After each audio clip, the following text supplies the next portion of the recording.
વડોદરાના સાવલી તાલુકાના ખેડૂતો ચિંતામાં મુકાયા। રવિ પાકની સિઝન આવી ગઈ છે, પરંતુ હાલ ખેડૂતો સિંચાઈના પાણી માટે વલખા મારે છે। રવિ પાકની ખેતી માટે કેનાલનું પાણી નથી મળતું। કેનાલ રિપેરિંગનું કામ મંથર ગતિએ ચાલી રહ્યું હોવાથી ખેડૂતો સિંચાઈના પાણીથી વંચિત રહ્યા છે। ડીઝલ પંપ વડે પાણી સિંચી અને પાક બચાવવા મજબૂર બન્યા। સાવલીમાં કપાસ, તમાકુ, શાકભાજી, ઘઉં, ડાંગર જેવા પાકોની વાવણી કરાય છે, ત્યારે ખેડૂતોએ વહેલી તકે કેનાલોમાં પાણી છોડવાની માંગ કરી।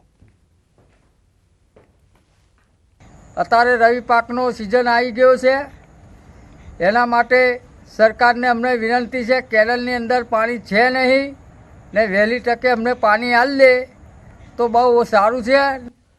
મોરબીમાં ફ્રૂટનો વેપાર કરતા એક શખ્સે સગીરાનું અપહરણ કરી દુષ્કર્મ આચર્યું। આમીન રહેમાન મીર નામના એક શખ્સે સગીરાને લલચાવી, ફોસલાવી અપહરણ કરી અને દુષ્કર્મ આચર્યું। સગીરાના પિતાએ મોરબી તાલુકા પોલીસ મથકમાં ફરિયાદ નોંધાવી। તાલુકા પોલીસે આરોપી આમીન રહેમાન મેરની ધરપકડ કરી આગળની તપાસ હાથ ધરી। અમદાવાદના લારી ગલ્લા પાથરણા સંઘ સંગઠન નિર્માણની બેઠક મળી। આ બેઠકમાં પાથરણાવાળાએ તંત્ર સામે પોતાની વિવિધ માંગ મૂકી। તેમણે સ્ટ્રીટ વેન્ડર પોલિસી માટે વોર્ડ વાઇઝ ચૂંટણીની માંગ કરી। સિલેક્ટેડ કમિટીને કાઢીને ઇલેક્ટેડ કમિટી કામ કરે તેવી માંગ કરી। સાથે જ જ્યારે પણ સામાન ઉપાડવામાં આવે ત્યારે કોઈ પણ ચાર્જ લેવામાં ન આવે તેવી માંગ કરી। આ તમામ માંગ સાથે 1 ડિસેમ્બરના રોજ લારી ગલ્લા પાથરણા સંઘના 10,000 લોકો એએમસી કચેરીનો ઘેરાવ કરશે અને વર્ષ 2026માં કોર્પોરેશનની ચૂંટણીમાં 1 લાખ લોકો મત ન આપે તે માટે માંગ કરશે। આજે અમદાવાદ શહેરના 15 થી 20 વિસ્તારના મુખ્ય આગેવાનોની કમિટી પણ બનાવાઈ। 10,000થી વધારે લારી ગલ્લાના પાથરણાવાળા મ્યુનિસિપલ કમિશનર દાણાપીરનો ઘેરાવ કરવાના છે અને 2026માં જે કોર્પોરેશનની ચૂંટણી આવી રહી છે એમાં અમદાવાદના 1 લાખ લારી ગલ્લાના પાથરણાવાળા તો કોઈપણ સંજોગોમાં જે તે સરકાર અમારી વાત કરશે એને વોટ આપશું। જે સરકાર અમારી વિરોધી અમારા ધંધા છીનવી રહી છે અમે કોઈપણ સંજોગોમાં વોટ નહીં આપીએ। વડોદરામાં એમએસ યુનિવર્સિટીની વધુ એક ગંભીર બેદરકારી સામે આવી। ચીફ ગેસ્ટના સમયના ભાવે પદવીદાન સમારોહ ટલ્લે ચડ્યો। હજારો વિદ્યાર્થીઓ ડિગ્રીથી વંચિત રહ્યા। ચીફ ગેસ્ટના નામના અન્ય વિકલ્પનો વિચાર કરવાને બદલે સત્તાધીશો પદવીદાન સમારોહના આયોજનમાં જ વિલંબ કરી રહ્યા છે। સત્તાધીશો ચીફ ગેસ્ટ તરીકે કયા મહાનુભાવને આમંત્રિત કરવા માંગે છે એ પણ અસ્પષ્ટ છે। ગત જૂન મહિનામાં પરિણામો જાહેર કરવામાં આવ્યા હતા, જે બાદ પદવીદાન સમારોહની પ્રાથમિક તૈયારી પૂરી થઈ। ડિગ્રી સમયસર એનાયત કરવામાં ન આવે તો મેડિકલના વિદ્યાર્થીઓનું વર્ષ બગડી શકે છે।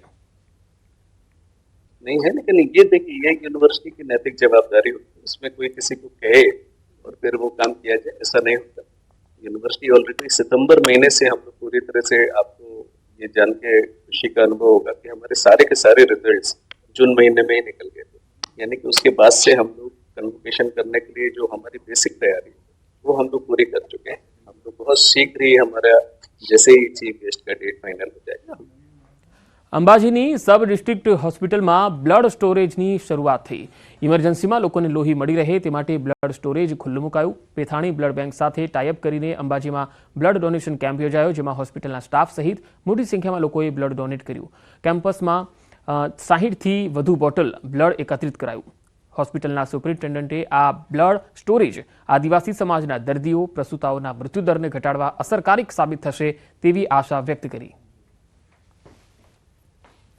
હોય તેમજ જે ડિલિવરીના દર્દી હોય તેને જરૂરિયાત પડે ત્યારે લોહી લેવા માટે એમને પાલનપુર જવું પડતું હતું અને આ બ્લડ સ્ટોરેજ સેન્ટર ચાલુ કરવાના કારણે તેઓને જે સરકારની જે યોજના તેમજ પીએમ જેવી યોજના છે તેમને સંપૂર્ણ ફ્રીમાં લોહી મળી રહેશે, જેના કારણે તેમનું મૃત્યુદર પણ ઘટી શકશે અને જરૂરિયાતવાળા દર્દીને આપણે લોહી પણ પૂરું પાડી શકીશું।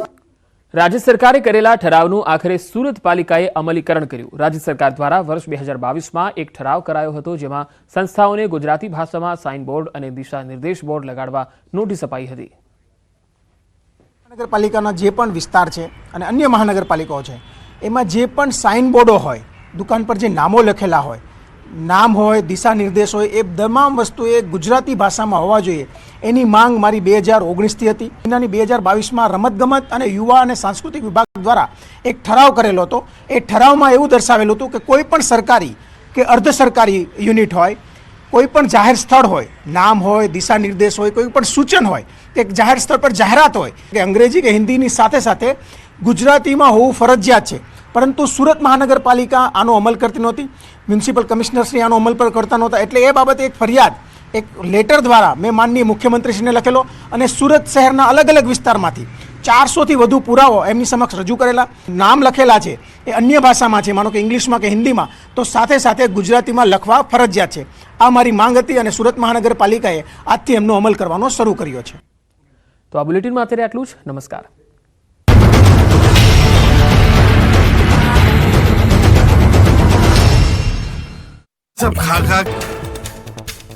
યાત્રાધામ દ્વારકામાં ધોળા દિવસે બાઇકની ચોરી, સમગ્ર ઘટના સીસીટીવી કેમેરામાં કેદ. ખાનગી હોટલ બહાર પાર્ક બાઇક અજાણ્યો શખ્સ લઈને નાસી છૂટ્યો. પોલીસે સીસીટીવી આધારે ચોરને પકડવા ચક્રો ગતિમાન કર્યા. સુરતના વરાછાના ત્રિકમનગર વિસ્તારમાં નબીરાઓએ જાહેરમાં ઉજવ્યો બર્થડે.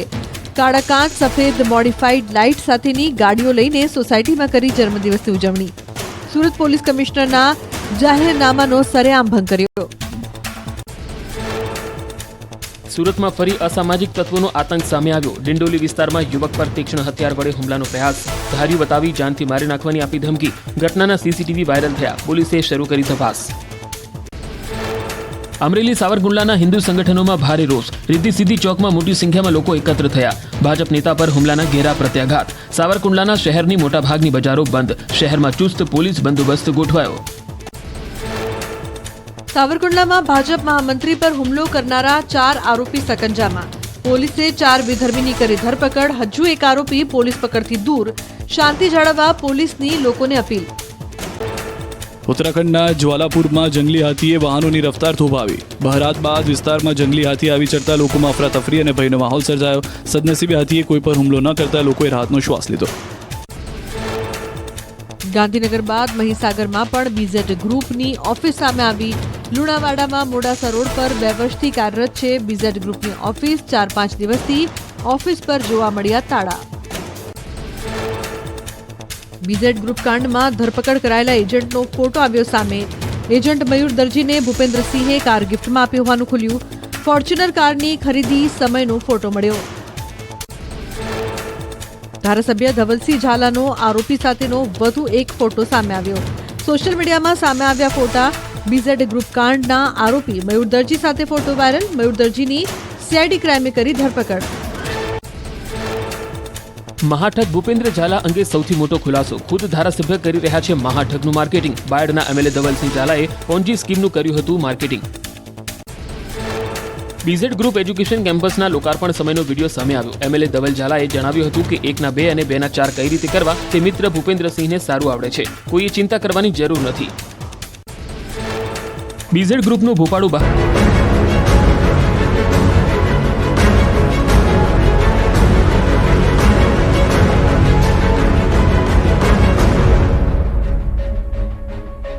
નમસ્કાર, આપણું ગુજરાતમાં આપનું સ્વાગત છે. હું છું આપની સાથે સંધ્યા. જોઈએ સમાચાર વિસ્તારથી.